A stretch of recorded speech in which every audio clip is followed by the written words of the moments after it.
indi ci suuf ba ñu xool lu nekk ci ginnaaw bi ñu xoolee dañ fi gis surfacturation bu jéggi dayoo c'est-à-dire que c'est un système billettique qui a été vendu à presque 13 milliards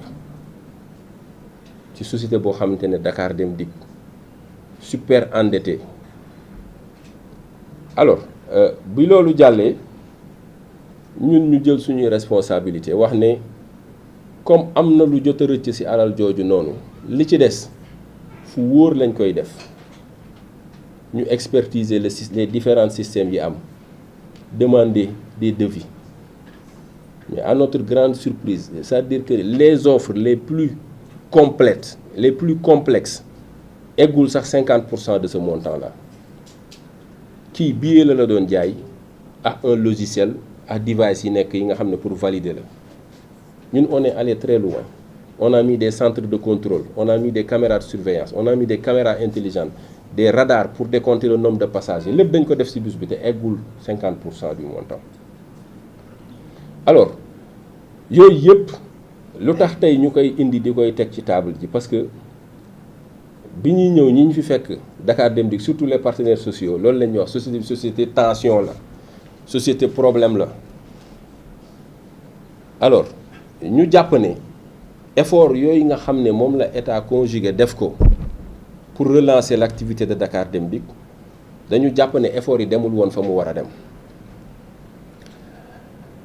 ñu toog ba jëmi jamono gis ne am na ay syndicats aussi yoo xamante ne ni dafa am fu ñu bokk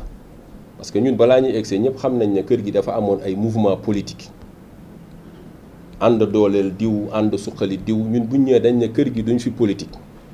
et tous les mouvements yi nga xamante ne à vocation politique la dinañ ko arrêter parce que li ñu intéressé mooy ñun ñëpp ñu converger suñuy effort pour que kër gi mën a suqaliku mais am na ñoo xam ne ils n'entendent pas de cette oreille bés bu yàlla sàkk ils sont dans la désinformation bés bu yàlla sàkk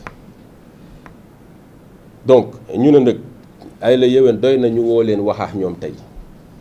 ba incident bi ñuy wax muy incident Wave noonu lañ ko tuddee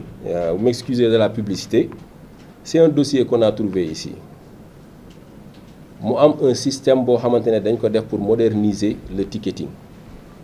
au lieu que ngay jël billet boo duggee ci bus bi nga mën a fay Wave Orange Money keneen ku mu mën a doon ñu dem ba jëmmi jamono ñu ne ñoom ci téléphone bi ñu leen di jox ñu ciy liggéey dañ leen war a jox prime de 50 000 francs parce que jox nañ leen téléphone bu téléphone bi réeree kër gi daf leen di wax ne nañ ko fay biñ ma waxee ne ma kër téléphone bi buñ ko réeralee kër gi da leen wax nañ ko fay dama ne leen loolu nañ ko suspendre am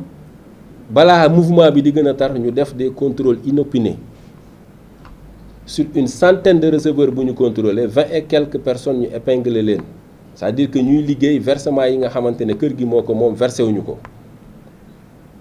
donc c'est à la suite de ça ñi nga xam ne politique la ñu xam ci kër gi ñëw laxasu ci mbir mi bëgg ko politiser ñu ne nag loolu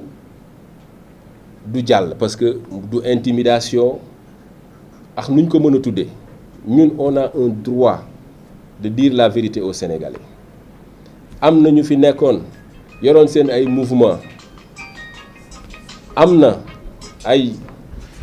réforme ay coppite yu ñu indi ci kër gi yoo xamante ne ni tey am na ñoo xam ne neexu leen parce que li ñu tàmmoon a gis ci kër gi la syndicats yi suñuy partenaire lañ on a instauré le dialogue bi ñu ñëwee mais dañu wax ne dialogue boo xam ne ci sincérité rek lay tegu dañuy waxante dëgg amul benn mbootu buñ fiy suulal kenn lépp luñ fi fekk ci gestion dinañ ko teg ci table bi et on va aviser à qui de droit luñ ci war a topp aussi il est de notre responsabilité ñu topp ko donc loolu aussi nekkoon point yoo xamante ne nii moo waral ñu ne nañu génn tey waxaat tuuti ci cooy yi nga xam ne moom lañ fiy dégg alors pour bañ a guddal rek xam naa ne la pression ak marché bi di ñëw bari na mais dinañ leen may ay ñetti question bu ñu ñëwee tey société bu tudd mel ni Dakar Dem Dikk am directeur boo xamante ne nii dafa bëgg a defar panneau bi nga xamante ne mooy def panneau signalétique dëkkam mu defar devis defar facture ñu defar panneau bi ñu ne Dakar Dem Dikk fayal Dakar Dem Dikk fay directeur boo xam ne da nga war a dem campagne sa dëkk nga ne nañ la defaral ay t-shirt ñu defar t-shirt yi ba pare nga ne Dakar Dem Dikk na fay Dakar Dem Dikk fay ba pare ñu livrer la t-shirt yi fa nga dëkk. voyage billet d'avion facture billet d'avion benn billet à 35 millions xaw ma 37 millions.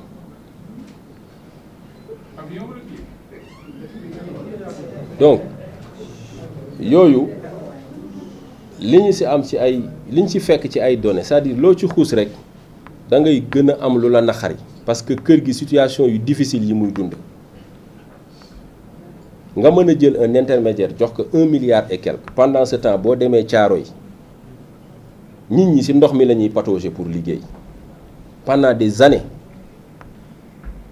ñi ngeen fi fekk tey les travailleurs sociaux ñuy réclamer ay conditions ñu yokk seen salaire ak yëpp bu ñu ko mënoon dañ koy def loolu lañ leen yéene dem na ci ba li nga xamante ne tey mooy seen ay coopérative kër gi di leen dagg seen xaalis mais du ko verser coopérative yi ba mu nekk des centaines de millions de dettes ñaari weer yi lañ ci commencé def un calendrier commencé di koy éponger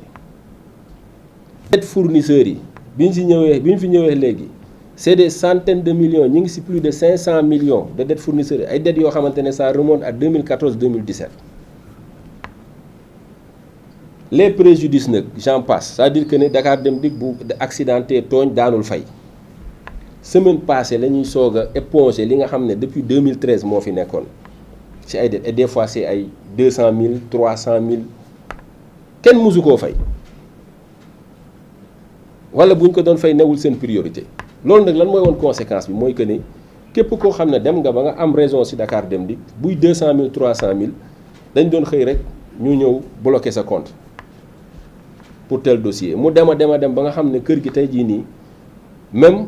solvabilité walla crédibilité bi mu war a am ci banques yi ak institutions financières yi amatu ko parce que boo demee ba nga xamante ne yow boru 200 000 300 000 du càggi ne mënoo ko fay mais defoo ko sa priorité. alors que de l'autre côté yaa ngi def ay dépenses de prestige yoo xamante ne nii surtout lu ñu woowee subvention fa la ñuy làq lépp lu xew ñu ne def subvention 2 millions 3 millions 4 millions ainsi de suite subvention ay la yéwén société buy def bénéfice mais société boo xamante ne yow da ngay perte ngay def fooy jëlee looy subventionné faut se poser la question. Donc, encore une fois, on appelle tous les travailleurs de Dakar Dem Dikk si liñ leen waxoon fii bi ñuy jël fonction mooy que ne ñun kër gi ci jub rek lañ ko nar a gérer parce que ñaan nañ yàlla bu ñu fi jógee ñu xayma ñun aussi li nga xam ne moom lañ fi def juger ñu nag ndax baax na walla baaxul loolu résultat moo koy def mais li ñu leen di woo di leen ci invité mooy. On a engagé un chantier mooy redynamiser kër gi bi ñuy soog a ñëw recettes yi difficilement la doon egg 25 millions journalières avec les mêmes ressources on les a poussées jusqu'à 48-50 millions par jour fekkoon nañ fi yu doy waar parce que kii di raxas chaque jour di nettoyer kër gi di sénégalais comme yéen ak man ñu koy fay fukki junni par weer. mu war a xëy 4 heures du matin lu doy waar la ñu def leen prestation de service depuis 2017 ñenn ñi politicien bu ñëw rek fàtte ñooñu indi ñeneen man sama ministre bi mu ne ma prestation yi arrêté ko ma ne ko man suma yaram day daw ñi mënuma leen arrêté parce que ñoo fi jiit ñi ñu casé ñëpp pour l'essentiel et ils font un travail très sérieux ñooy raxas suñuy bus ñooy nettoyer bureau yi ñu ngi fi depuis des années mais ku ñëw da nga naan ah man ñëw naa damay indi samay nit je les mets rapidement en CDI je les mets à l'aise ñun toujours par souci de rationaliser li nga xam ne mooy dépenses yi am ci kër gi bi ñu ñëwee ki ñu fi wuutu dafa amoon un cabinet il avait je pense 7 ou 8 conseillers am une dizaine de chargés de mission yoo xam ne kër gee ko doon jël en charge ñun bi ñëwee pour l'essentiel à part benn conseiller pour l'essentiel ñi fi fekk la ñu jël ne leen kaay leen ngeen conseiller ñu parce que am na fii ñu bari ñoo xam ne dañ leen dugaloon ci ay placard wala ay frigo ñu dul jeex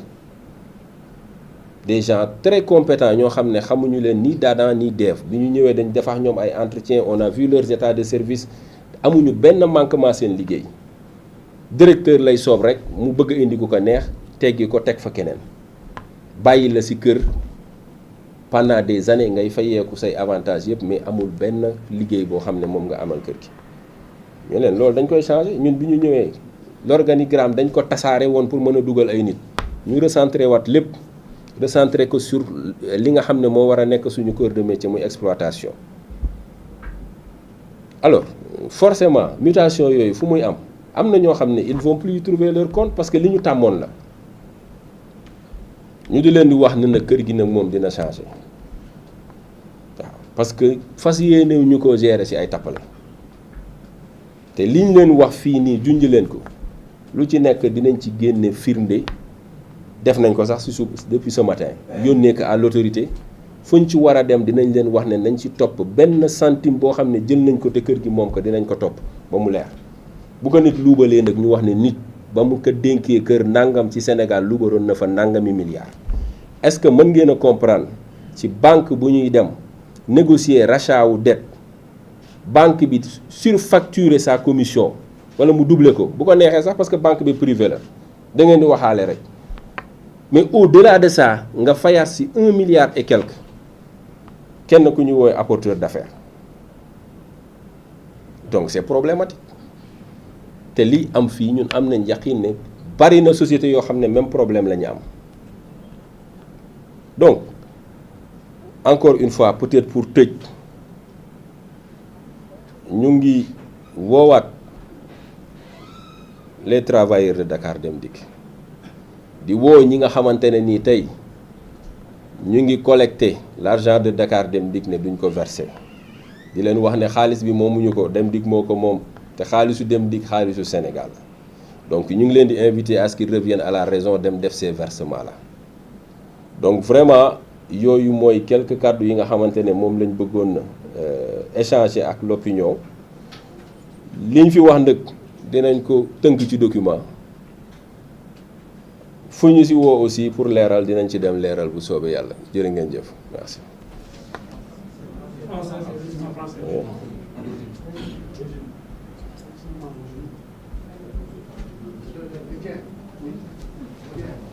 Alors